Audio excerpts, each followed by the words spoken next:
Los 14 defectos que acaban con la personalidad. 1. No controlar las emociones desagradables. Se llama también desequilibrio. Emoción es una agitación producida en el cuerpo por un afecto o una antipatía, por una tristeza o una alegría. La emoción agradable llena el cuerpo de hormonas que le producen una sensación de contento y felicidad. Así, por ejemplo, una buena noticia, una felicitación, un regalo por pequeño que sea, un rostro amable, un sentirse perdonado, una promesa de premio, etc. Son emociones agradables que aumentan y conservan siempre la salud. Pero las emociones desagradables, por ejemplo, una mala noticia, el miedo a un fracaso, el recuerdo de algo que resultó mal, el deseo de algo que no se va a obtener, el sentirse en pecado, etc., hacen que la glándula pituitaria, que está en el centro de la cabeza, produzca una serie de humores dañinos que se riegan por todo el cuerpo y hacen a la persona verdaderamente desdichada. Le dan la sensación de inutilidad, desaliento y derrota. Las emociones desagradables se manifiestan en el rostro dándole un aire repulsivo y llenándolo pronto de arrugas. Estas emociones son la causa del 70% de las úlceras estudiadas en Yale, Estados Unidos, y de más de 80% de las enfermedades nerviosas analizadas en esta universidad. De cada 3 personas que sufrían jaquecas, se comprobó que 2 debían sus jaquecas a las emociones desagradables que habían recibido y que guardaban en sus recuerdos. La atención se trastorna por completo cuando hay emociones desagradables y los vasos que llevan sangre al cerebro se cierran de tal manera que a la persona se le dificulta todo trabajo mental. El estómago se llena de gases, se sienten dolores en el pecho y en la parte superior del estómago y una rara colección de males empieza a llegar. Remedios. Llene su vida y la de los demás de emociones agradables. Trate a todos con exquisita amabilidad. Piense en los aspectos buenos que tiene la vida. Recuerde sus éxitos, que Dios se los ha dado con generosidad. Piense en las cualidades que tiene usted, lo cual no es orgullo sino agradecimiento al Creador. Y llene de emociones agradables a sus vecinos con su rostro siempre alegre, con sus palabras siempre optimistas, con sus regalos frecuentes y con su perdón siempre amplio como el de Cristo. No deje que siga sonando en su mente el disco rayado de sus pasados fracasos. Es lo más desastroso para su personalidad. Cuando se sorprende iniciando pensamientos de tristeza, desaliento, miedo, ansiedad, interrumpa esos pensamientos y cámbielos por pensamientos agradables, de esperanzas para el futuro y de recuerdos alegres del pasado. ¿Le amarga el pasado? Pero el Señor ya se lo perdonó porque su Hijo pagó por usted la deuda. ¿Le preocupa el futuro? El Maestro le prohíbe afanarse por el día de mañana. No se preocupen por el día de mañana. Mi Padre sabe lo que necesitan. Bástale a cada día su propio afán. Casi todos sus afanes por el futuro van a ser por cosas que nunca van a suceder, o sucederán de manera muy distinta como usted las había imaginado. Entonces, ¿por qué perder salud con la preocupación? 2. El cansancio. Es el gorgojo, el comején, la polilla, capaz de derribar aún las más poderosas personalidades. El cansancio debilita la voluntad y disminuye la alegría. Quizás usted no tiene la personalidad debida porque no le ha dado la debida importancia al descanso. Piénselo bien. Y de hoy en adelante no crea nunca que es dinero perdido el que va a gastar en conseguirse un buen equipo estereofónico y unos cassettes o CDs, o playlists en Spotify que sean de su gusto, o un boleto para ir a un partido de fútbol o a una película sanamente divertida, o en irse a veranear unos días. Y no se le vaya a ocurrir que es tiempo perdido el que usted emplea en distraerse y descansar. Aquello es acumulación de energías, alejamiento de humores venenosos y garantía de rendimiento para el futuro. Sus compañeros de trabajo serán los primeros beneficiados de su descanso, porque el trato de usted para con ellos será 1000 veces mejor. Y no olvide, los grandes ejecutivos de Estados Unidos se proporcionan frecuentes y sabrosos descansos y luego rinden mucho más. 3. Mala digestión. Por tomar alimentos en situación de conflicto.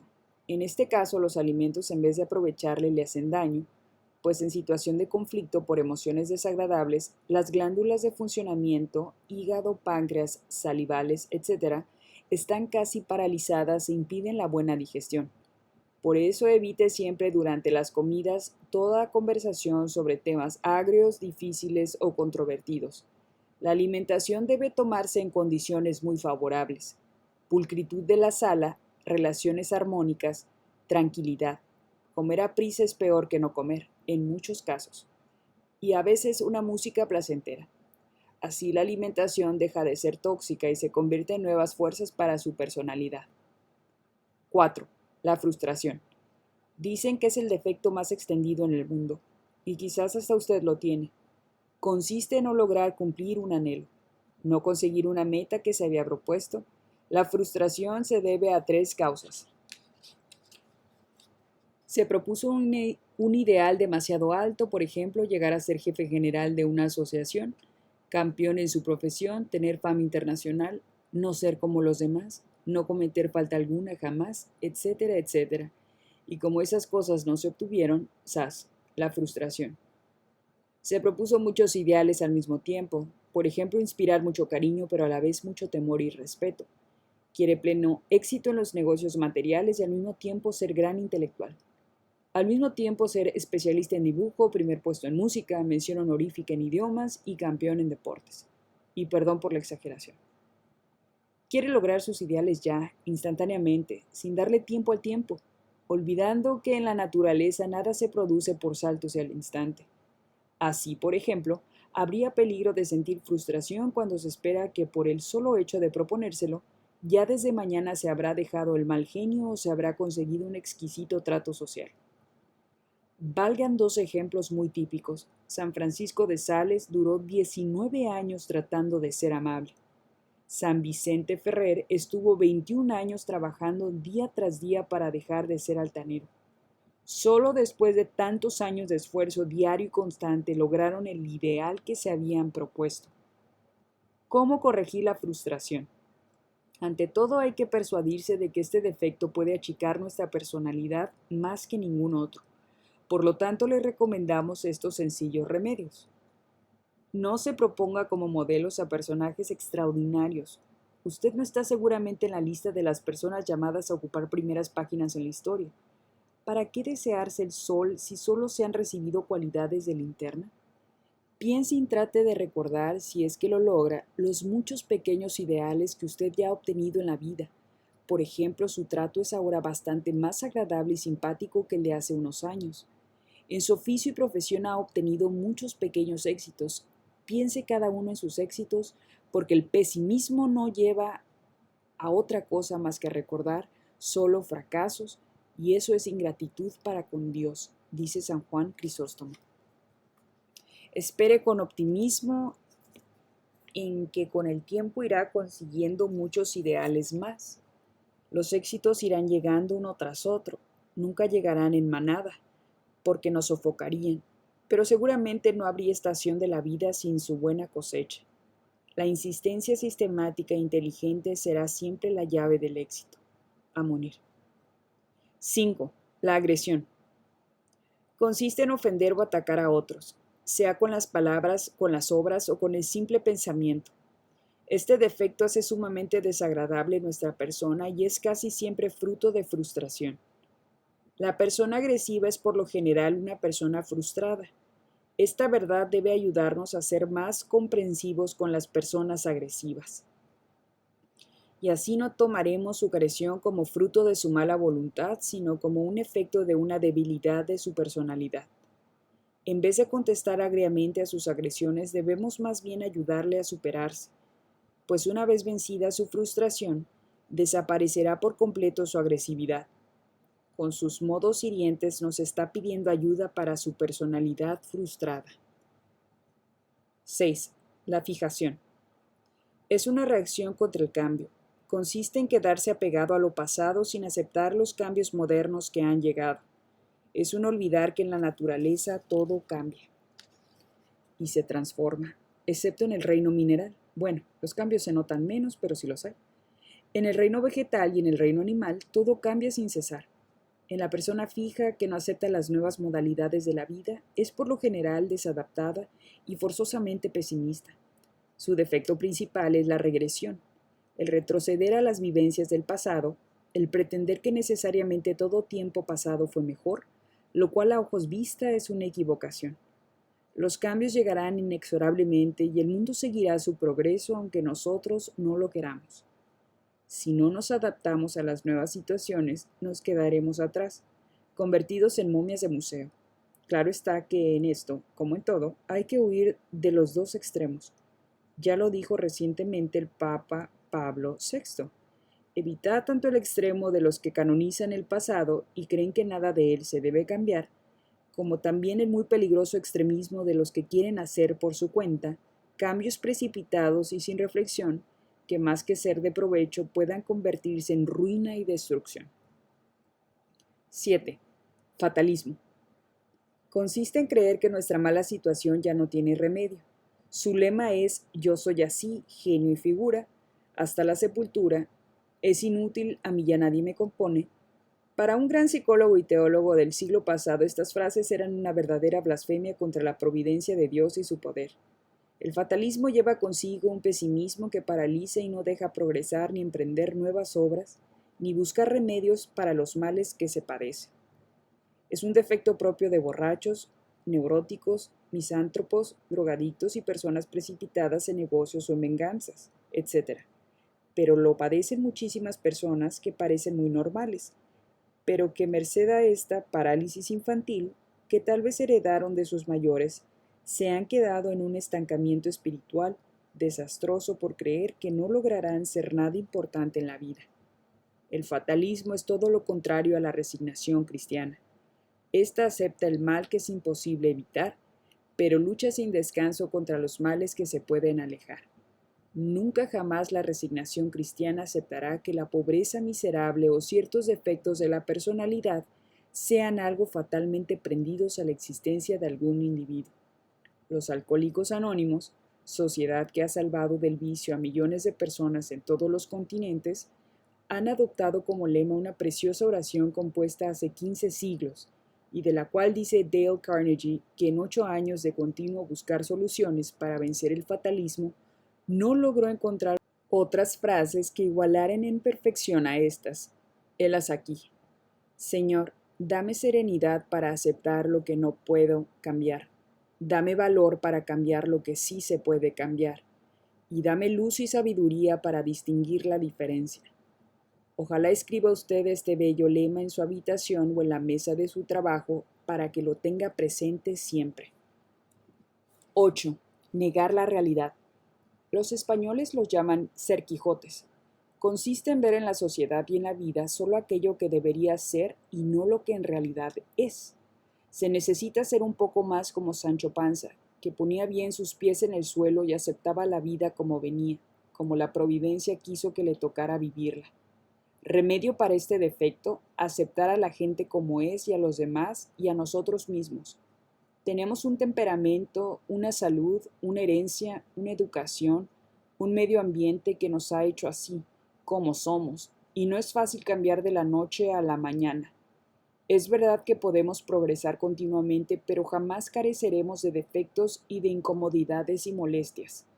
Muchas personas tendrían una personalidad más atrayente y bienhechora si en vez de estar suspirando por estados de cosas y de personas que no van a llegar, aceptaran la realidad dura y escueta, tal cual es, y se dedicaran a trabajar por hacerla más vivible y agradable.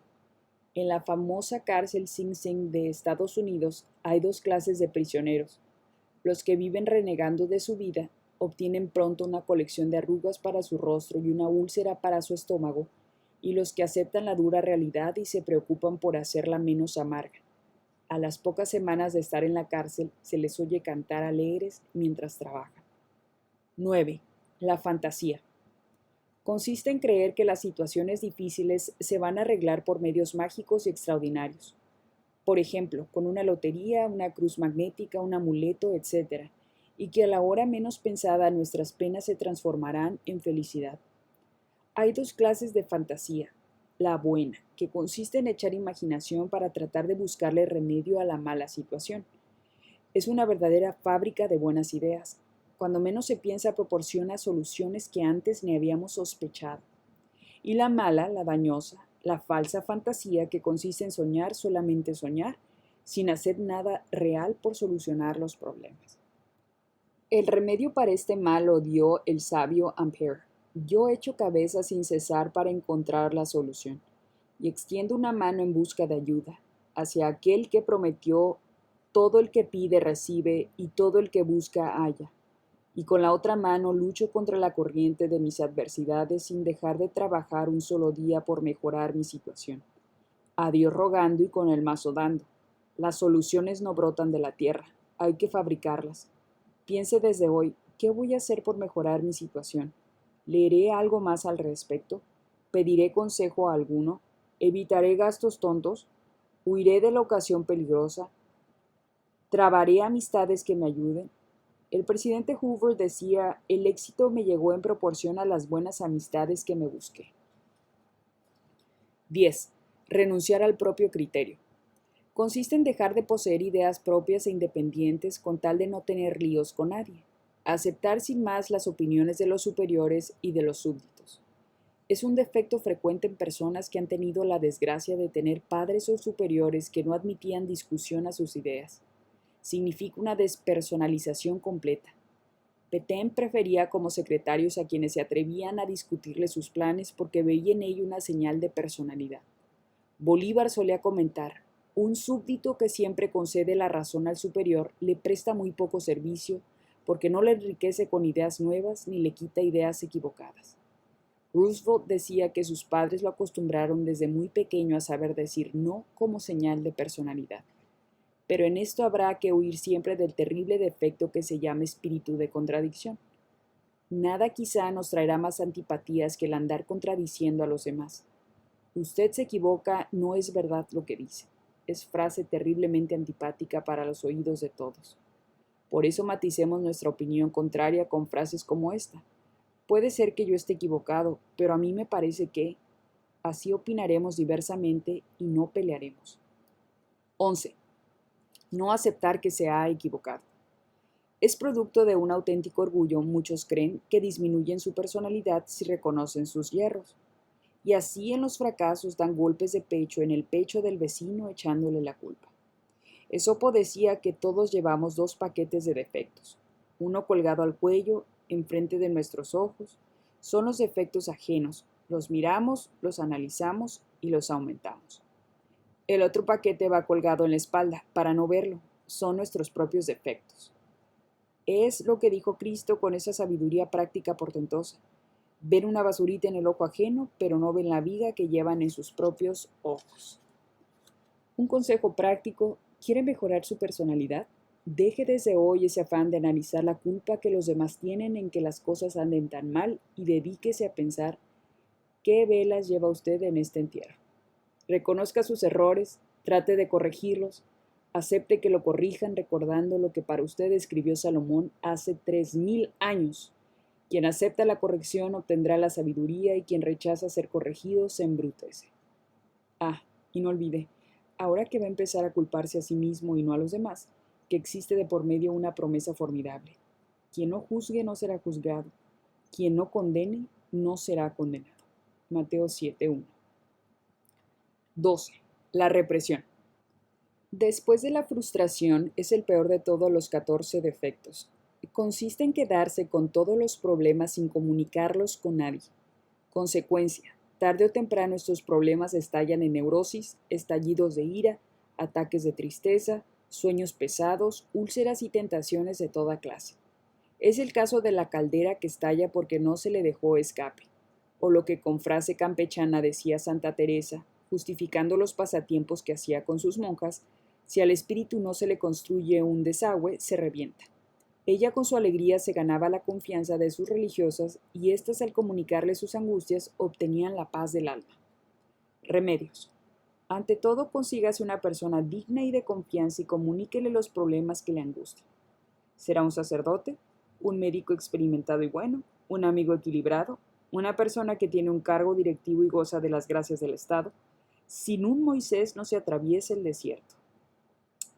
Hágales usted a los demás el favor de saberlos escuchar. El manifestar las penas produce una grata sensación de descanso. El comunicar las esperanzas fallidas produce un equilibrio emocional. Colabore usted para que otros consigan estas admirables ventajas. Todo ser humano tiene reprimidos sentimientos y experiencias dolorosas y necesita liberarse de esa ansiedad.